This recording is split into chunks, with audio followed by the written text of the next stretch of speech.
Yes, hello folks, welcome back. I'm hoping you're doing well wherever you are. Na hapa ni Dr. Politica here with the called Power the State Kenya. Now, it is 2 days since the death of Kyallo'S Bobu, shocked the whole nation. And people were like, kwani ni system ya majambas? Because remember, Ongondo Were was just murdered some 3-4 months ago. Just the same style, same time, okay?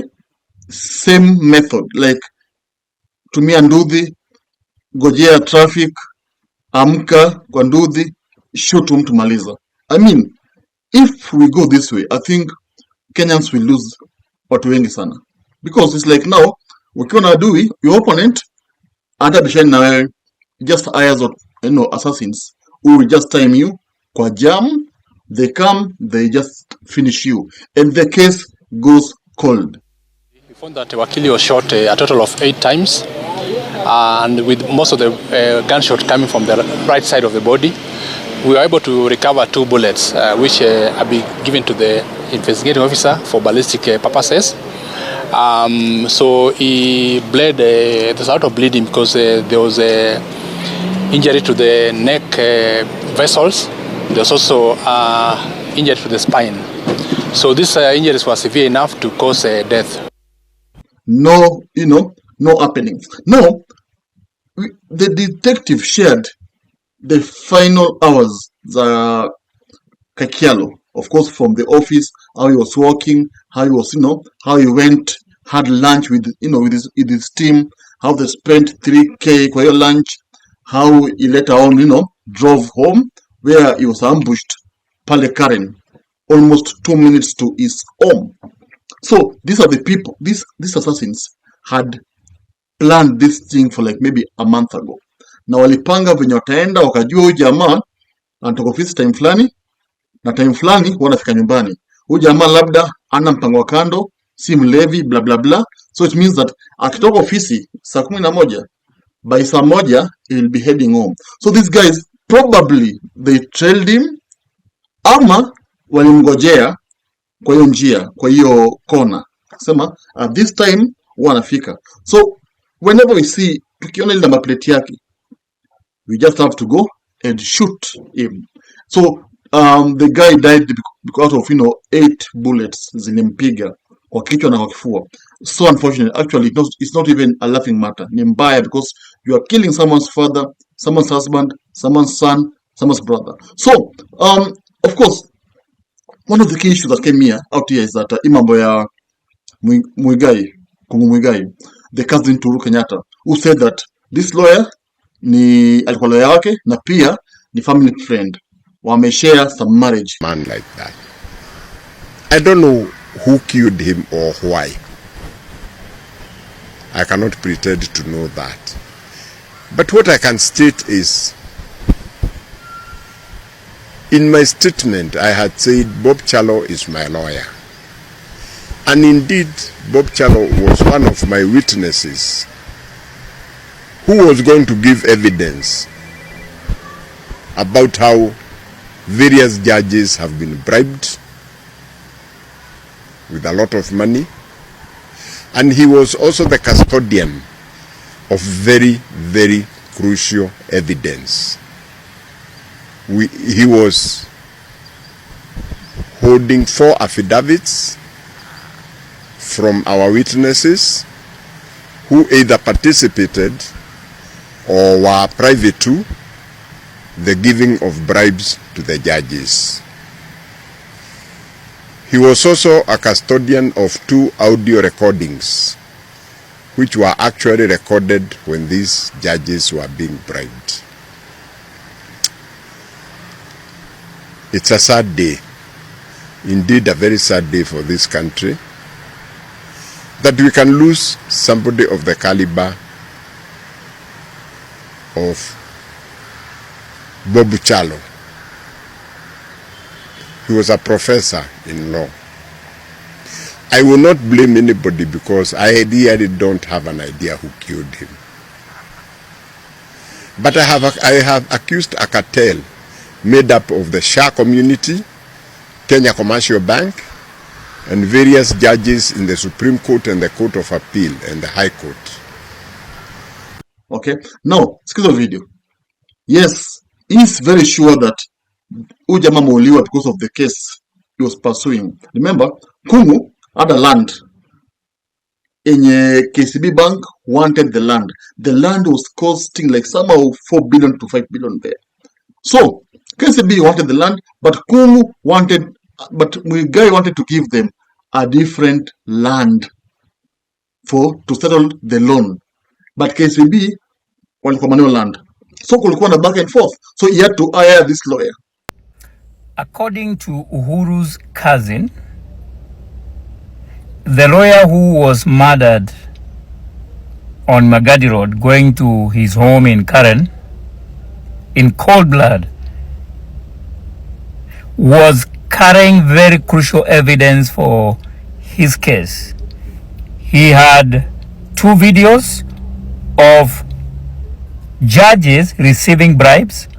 He had 4 signed affidavits, or 3, of the witnesses to the corruption of the judges, and he had other critical information that was going to help him in his case. So the cartels are known, the judges, the community that he has mentioned, and other collaborators. We need answers and to know who killed our lawyer.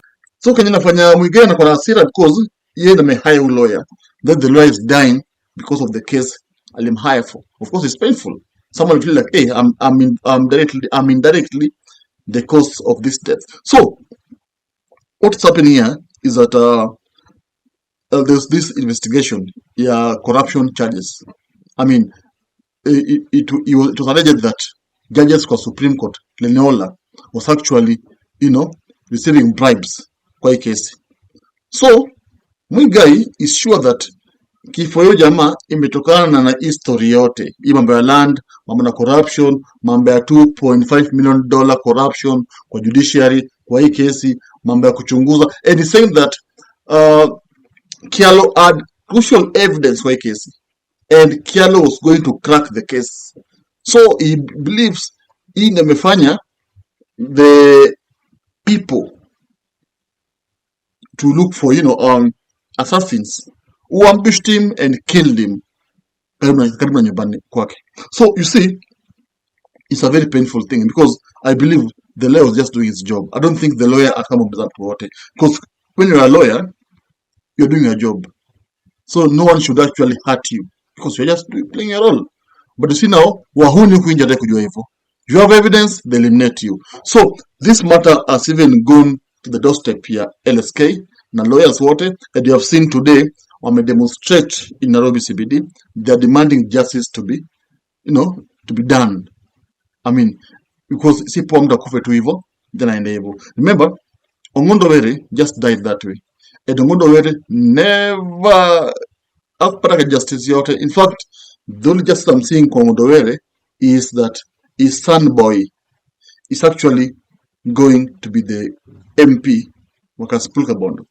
Of course, that's a good thing. At least wherever he will be, his soul will be at least at peace. Na mtoto wake amechukua his position because the murder ya Ongondo Were was actually politically instigated. Okay, like the person who ordered his death wanted to have his seat. That's how it is. So whoever it was, you don't know who is the person. Okay, it could be who you think or who you don't think. So ODM deciding to give his son the seat, to me is a good thing. So that the person who orchestrated the attack, hey, I lose. Yeah, that's how it is.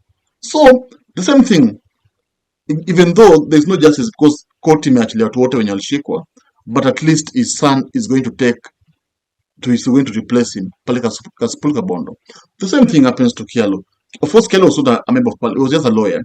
In fact, he was not that known the same way we know these other powerful lawyers, in the city. But he was just a lawyer who was actually working with the big people also. So his death is actually a painful thing to Muigai. In fact, he's saying that the people who did this should never find peace. Of course, you kill someone, don't find peace. Why should you have to kill someone? You need to just sort issues other ways amicably, but not ending someone's life. So tell me, do you think this guy was killed because of the case he was involved in, na Kumu Muigai? But do you think, because there are also other rumors at IBC, he met Chebukati at 3 a.m. at night, trying to tell Chebukati to actually overturn victory ya Ruto and announce Raila Odinga, ama to force a runoff. Do you think that's the reason as to why, this guy was just murdered? I mean, tell me there to think, and of course, I'd be glad to share your idea and of course discuss this issue. Subscribe, comment, so that you'll be the first person to always receive these messages as soon as we post them. Thank you. If you love politics, then Dr. Politica is your cup of tea. The place for minds that think. If you are watching this from anywhere else, search the name, hit subscribe, and stay sharp with us.